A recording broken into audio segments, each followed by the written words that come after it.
Ce matin, s'est donc ouvert le procès pour féminicide de Joël Martin devant la cour d'assises de Moselle.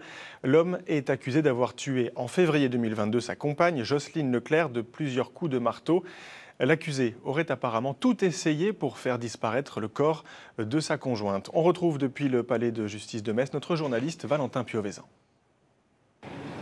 Oui, à la barre cet après-midi, le directeur d'enquête a été clair au sujet de Joël Martin. Je le cite, il avait tout prévu pour se débarrasser du corps. Au domicile du couple, les policiers retrouveront des tablettes numériques. On sait grâce à elles que Joël Martin, quelques jours avant de passer à l'acte et même après, a consulté des sites internet et des vidéos sur l'utilisation de l'acide ou encore l'effet de l'acétone sur le corps. Justement, les policiers retrouveront plusieurs bidons vides d'acide chlorhydrique, soit 30 litres au domicile du couple. Joël Martin avait pour ambition de dissoudre le corps de sa compagne dans de l'acide.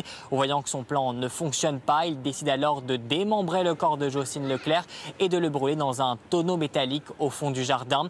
Finalement, il se débarrassera de la dépouille de sa compagne au bord de la Moselle, à Bousse. Pour ses avocats, Joël Martin a tout simplement été dépassé par les événements. Écoutez.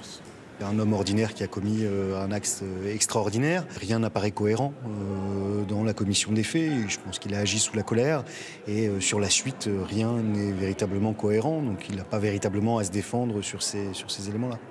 Lors de l'audience, Joël Martin dit avoir trouvé la foi en prison, sans quoi il ne serait pas là aujourd'hui. En prison, justement, le portrait qu'est fait de Joël Martin, c'est un détenu calme et discret, ce qui est loin de convaincre l'avocat des parties civiles.